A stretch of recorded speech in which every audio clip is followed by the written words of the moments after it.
Muchas bendiciones, mi estimado amigo, mi estimada amiga oyente y también mi estimado amigo y amiga que nos estás mirando a través de este video. Te saluda tu amigo Roberto Aquino y pues vamos a concluir el día de hoy con la temática que llevamos anteriormente de Sí a la Vida. Nos quedamos en el Sí a la Vida el 2, donde hablamos más o menos de la oración.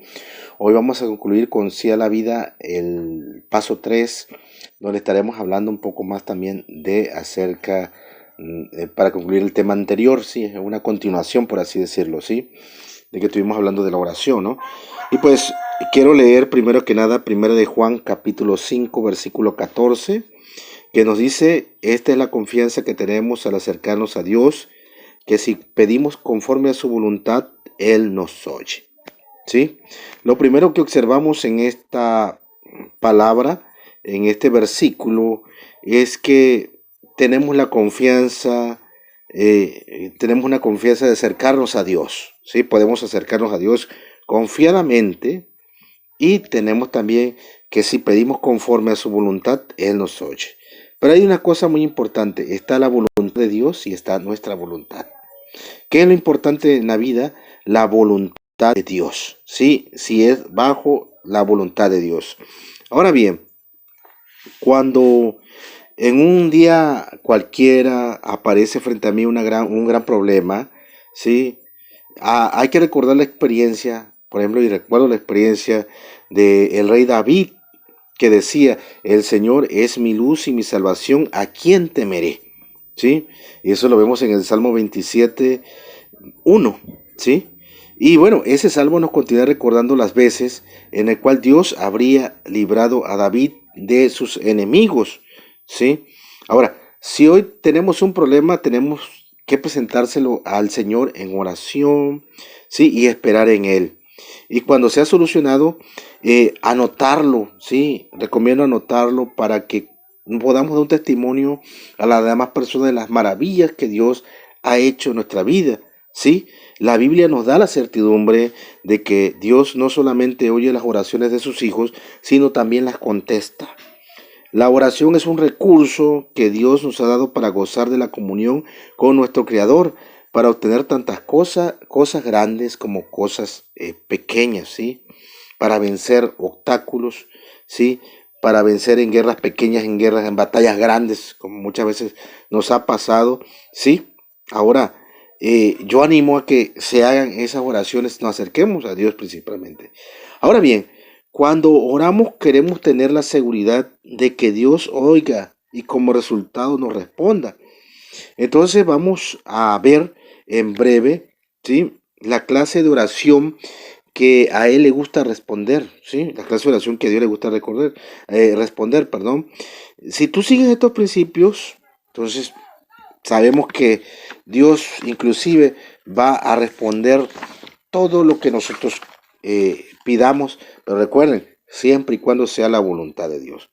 La primera cosa, y bueno, prácticamente van a ser 7 puntos, y la primera, vamos a por el número 1, el punto 1, la primera consideración, por así decirlo, se trata del propósito y del motivo de la oración, ¿sí? Ahora, si leemos en Juan 14, 13 y 14, Cristo mismo nos declara: cualquier cosa que ustedes pidan en mi nombre, yo lo haré. Así será glorificado el Padre en el Hijo. Lo que pidan en mi nombre, yo lo haré.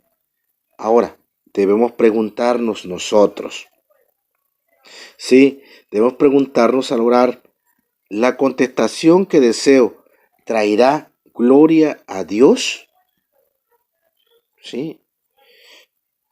Y cuando vemos esa frase que dice en mi nombre, cuando dice cualquier cosa que pidan en mi nombre, ahora, eso se refiere a reconocer la autoridad y voluntad de Jesús, a la cual todo cristiano, todo creyente en Jesús se debe someter, ¿sí? A la voluntad de Jesús.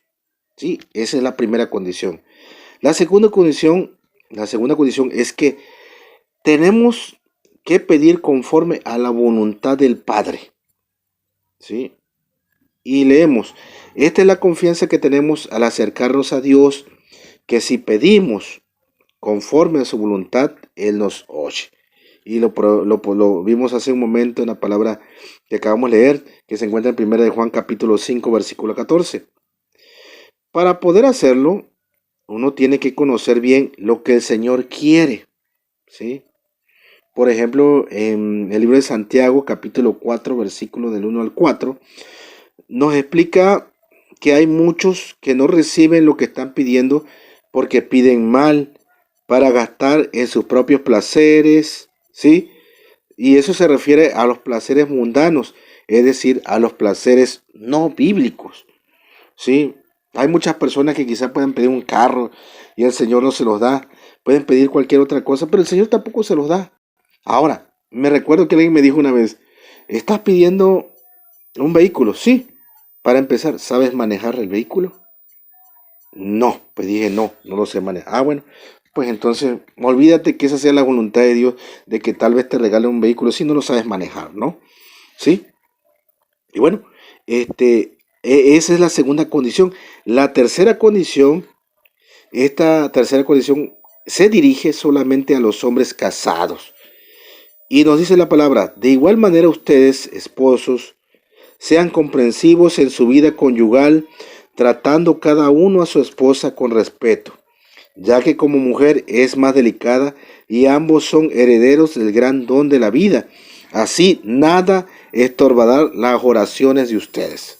Sí, eso lo podemos leer en 1 de Pedro 3, 7. Sí, 1 de Pedro capítulo 3, versículo 7. Entonces fíjense, nos dice, de igual manera, ustedes esposos hay que ser comprensivos en nuestra vida conyugal, ¿sí? Tratando a nuestra esposa con respeto, ¿sí? Ya que la mujer es más delicada, ¿no? O sea, los varones, si queremos que Dios nos escuche, entonces debemos de tratar a nuestra esposa con respeto, como vaso frágil, ¿sí? Esa es la tercera condición. La cuarta condición, ¿sí? Pues aquí el Juan destaca la importancia del corazón limpio en la oración. El resultado de tener el corazón limpio es la confianza y la promesa que si el corazón, ¿sí?, no nos condena, tenemos confianza delante de Dios y recibimos todo lo que pedimos, porque obedecemos sus mandamientos y hacemos lo que le agrada, ¿sí? O sea, aquí esto lo podemos ver en 1 de Juan capítulo 3, versículo 21 al 22. Y está claro, si el corazón no nos condena, si hay algo que no nos condena, un pecado o algo que tenemos en nuestra mente, y no lo confesamos ante Dios, ¿sí? O por ejemplo, estamos fallando en sus mandamientos y hacemos o lo que no le agrada, entonces estamos observando que no estamos siendo obedientes a Dios, ¿sí? Entonces debemos confesar y prácticamente tener el corazón limpio, ¿sí? Ok, esa es la cuarta condición.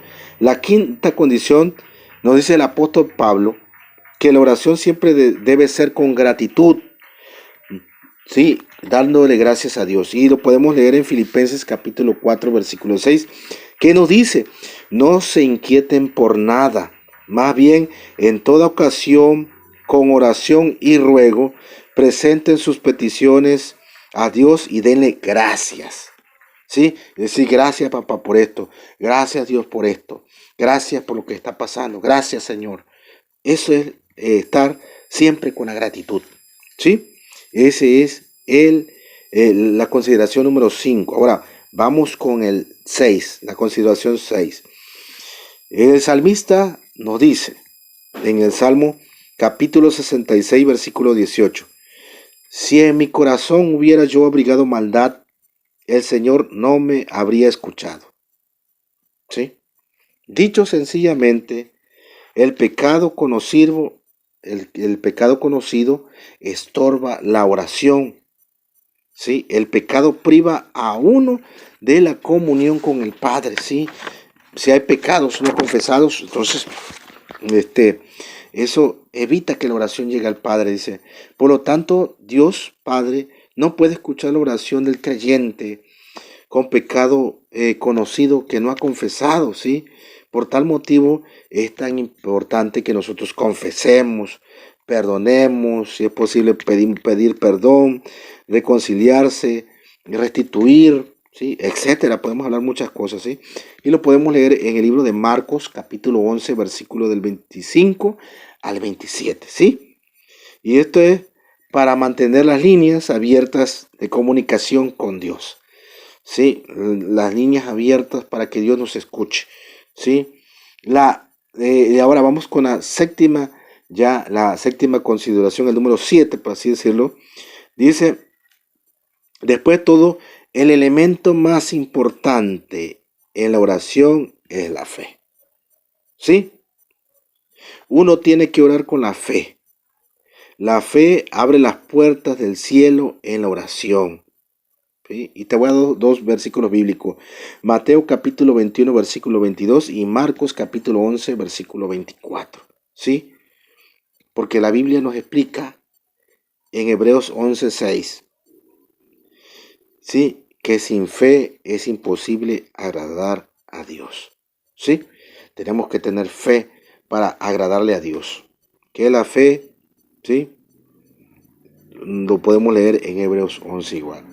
Es la certeza de lo que se espera, la convicción de lo que no se ve. ¿Sí? Esa es la fe. ¿Sí? Ahora, yo te animo a hacer tu parte desde este día y a recibir respuestas concretas del Señor. Y hay que comenzar a orar la clase de oración que al Señor le agrada. ¿Sí? Y sobre todo que a Él le agrada responder. Y recuerda cada una de las veces que Él te responda. Perdón.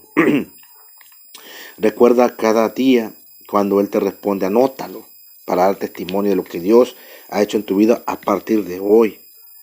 Y bueno, quiero darte algunos versículos bíblicos para que expandas más este tema y puedas tener más conocimiento principalmente, ¿no? Proverbios capítulo 15, versículo 29, Mateo capítulo 21, versículo 22, Lucas capítulo 18, versículo del 1 al 8, Colosenses capítulo 4, versículo 24, Primera Timoteo capítulo 2, versículo 1 y 2. ¿Sí? Y pues bueno, te invito a hacer esta oración ahí donde tú estás. Te invito a que la repitas, ¿sí? Conmigo. Y decimos, Señor, te ruego que perdones mis pecados y me des abundante fe y me enseñes a pedir lo que realmente necesito y está dentro de tu voluntad para ver tu gran poder respondiendo la oración. Ayúdame a no ser incrédulo. Ayúdame a tener fe. Ayúdame a aplicar estos pasos que he escuchado. Ayúdame, Señor. En el nombre de Jesús. Amén. Y pues bueno, mi estimado amigo, mi estimada amiga, pues fue un placer estar con ustedes. Y nos vamos a ver en el próximo paso, que es el paso 4, ¿sí? Próximamente, si Dios quiere. Así que hasta la próxima y recuerden, sigan orando por un servidor. Nos ayudan mucho sus oraciones. Y por nuestra familia también. Y les agradezco de antemano su atención prestada y que el Señor les bendiga ricamente en todo. Gracias, muchas gracias.